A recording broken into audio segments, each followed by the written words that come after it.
Assalamualaikum warahmatullahi wabarakatuh. Perkenalkan, nama saya Junita Adelia dengan NPM 2021 015772 dari kelas R7K. Di sini saya akan menjelaskan mengenai presentasi laporan individu mengenai mata kuliah populasi khusus. Populasi khusus yang saya gunakan yaitu topiknya mengenai penyakit kronis.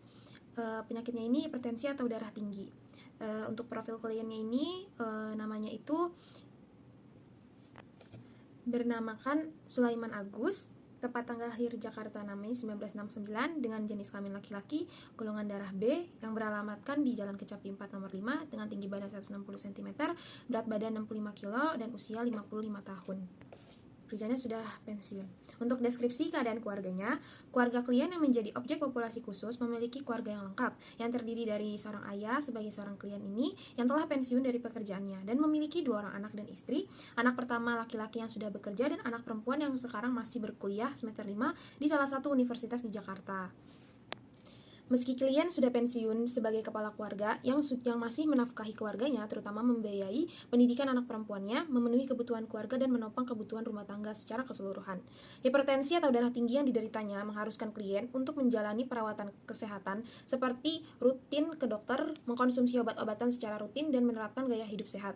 Hal ini menambah beban emosional dan finansial bagi keluarga.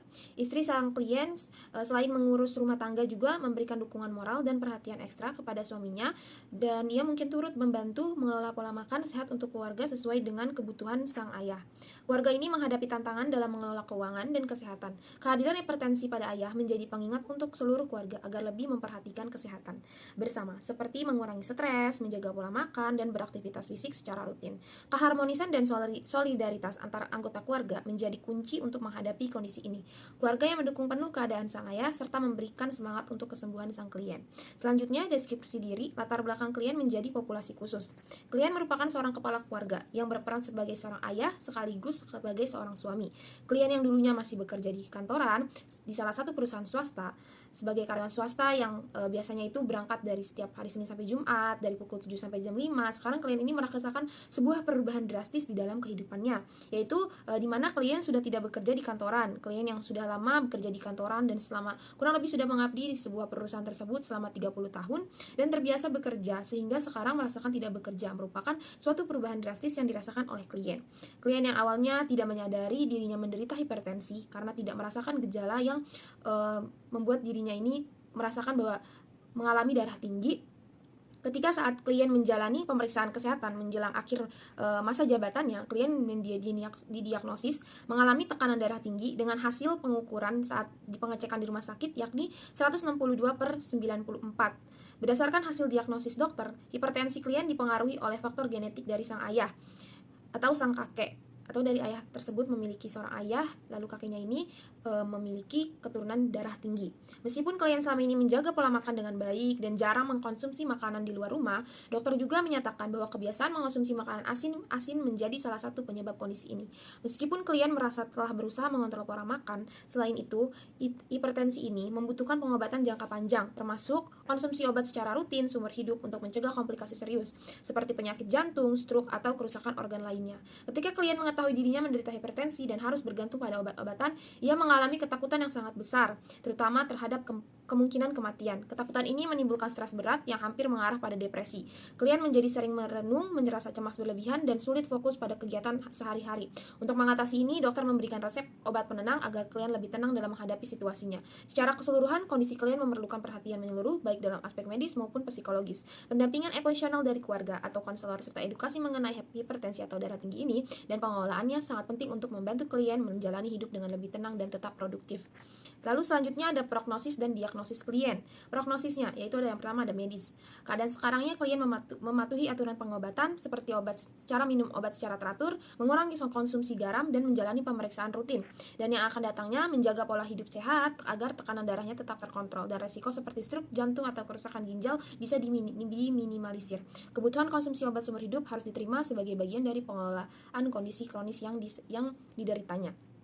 Selanjutnya, psikologis yang kedua. Sekarang, mengalami ketakutan dan stres berat yang hampir menuju depresi dapat berkurang dengan dukungan dari keluarga klien. Konseling psikologis dan penggunaan obat penenang sementara dari dokter dapat membantu klien. Lalu, yang akan datang, klien yang menerima dukungan keluarga yang besar dapat mengelola kecemasan dan stres, sehingga kualitas hidupnya tetap terjaga meski menghadapi penyakit hipertensi atau darah tinggi ini. Lalu selanjutnya ada diagnosis. Yang pertama ada hipertensi primer, tekanan darah tinggi dengan 162/94 mmHg yang kemungkinan besar dipengaruhi oleh faktor genetik atau riwayat dari penyakit keturunan dan konsumsi makanan tinggi garam. Yang kedua, diagnosisnya itu gangguan kecemasan atau stres berat. Ketakutan berlebihan ini terhadap kematian dan komplikasi hipertensi hingga menyebabkan klien kehilangan kemampuan untuk berfungsi secara normal dan membutuhkan obat penenang. Lalu selanjutnya ada kelemahan dan kelebihan klien. Kelemahannya itu yang pertama ketakutan berlebihan pada kesehatannya, yang kedua stres berlebihan, yang ketiga berpikiran negatif mengenai penyakitnya, yang keempat keterbatasan pemahaman klien tentang penyakit hipertensi ini. Lalu kelebihannya, klien memiliki kesadaran untuk memeriksa kesehatan ke rumah sakit, lalu kedua rutin meminum obat secara teratur, yang ketiga pola makan dan disiplin, yang keempat klien sadar untuk siap untuk menghadapi tantangan hidup meskipun harus mengkonsumsi obatnya itu seumur hidup. Lalu selanjutnya ada hambatan atau ancaman yang dihadapinya. A. Kecemasan berlebihan dan stres. Klien mengalami kecemasan tinggi terkait kesehatan yang memperburuk kondisi fisiknya, tekanan darahnya, dan mengganggu keseimbangan emosionalnya. Yang B. Keterbatasan pengetahuan tentang hipertensi. Ketidaktahuan klien tentang penyebab hipertensi ini, seperti mengkonsumsi garam dan faktor keturunan dapat menghambat pengelolaan tekanan darah. C. Kepatuhan terhadap pengobatan. Ketidakmampuan mengatasi ketakutan terhadap obat-obatan dapat menyebabkan ketidakpatuhan dalam pengobatan. Ini dapat meningkatkan risiko komplikasi.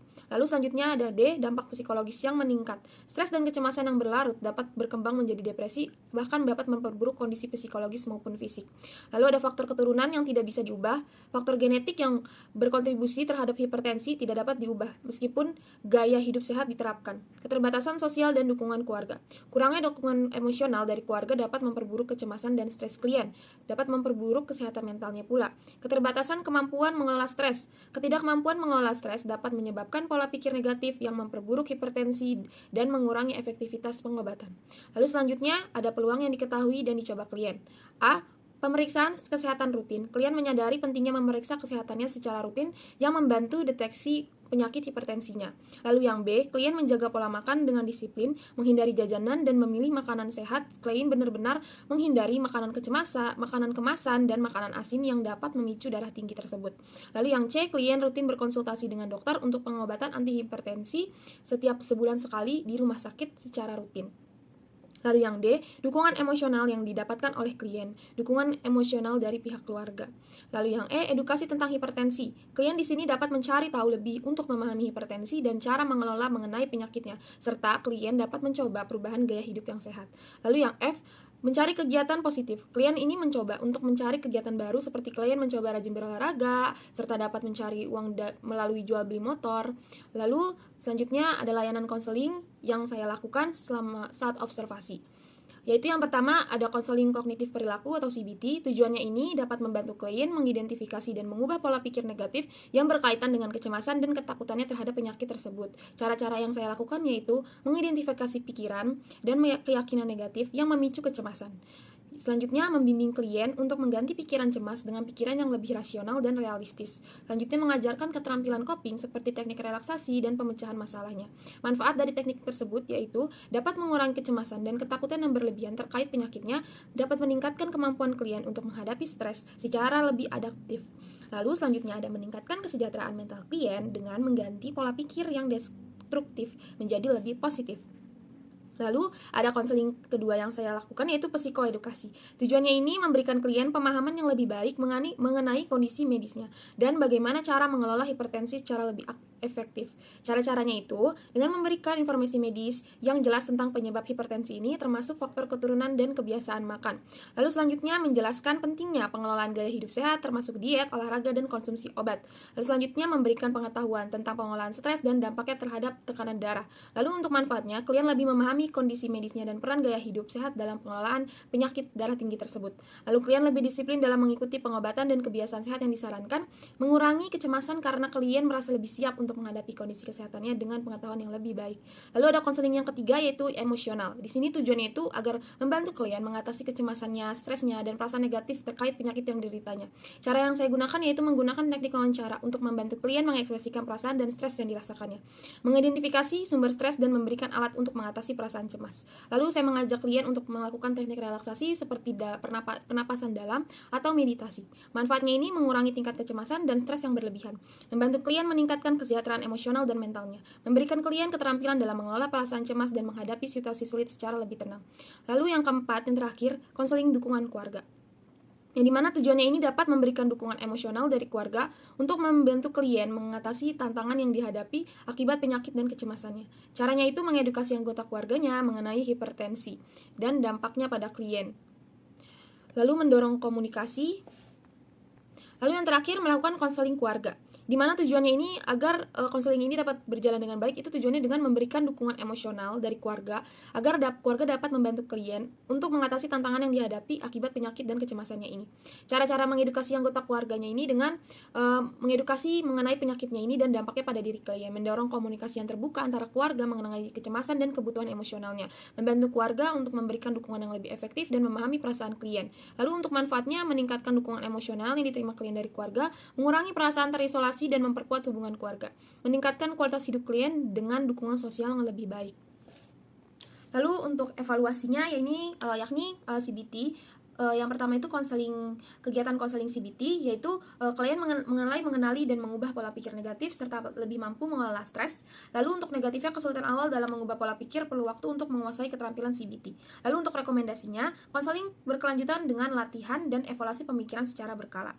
Lalu ada konseling psikoedukasi. Positifnya, klien dapat memperoleh pemahaman tentang hipertensi dan pengolahannya lebih siap untuk mengikuti pengobatannya. Lalu negatifnya, klien ini masih merasa ragu dalam menerapkan beberapa saran, terutama terkait perubahan pola makannya, karena kebiasaan klien makan makanan yang kotor dan enak sehingga berubah menjadi makan makanan yang tidak rasanya tidak terlalu berasa atau hambar. Jadi merupakan perubahan yang cukup signifikan. Lalu rekomendasinya itu yaitu pemberian informasi berkala dan pertemuan tindak lanjut agar dapat memberikan pemahaman dan penerapan gaya hidup yang lebih sehat. Lalu ada konseling emosional, yang dimana positifnya ini klien lebih terbuka mengenai perasaan dan rasa stres serta belajar teknik relaksasi untuk mengelola kecemasannya. Lalu negatifnya, kecemasannya masih terasa membutuhkan waktu lebih untuk diatasi karena semuanya itu membutuhkan sebuah proses. Lalu rekomendasinya itu melakukan sesi lanjut, menggali sumber kecemasannya dan memberikan waktunya.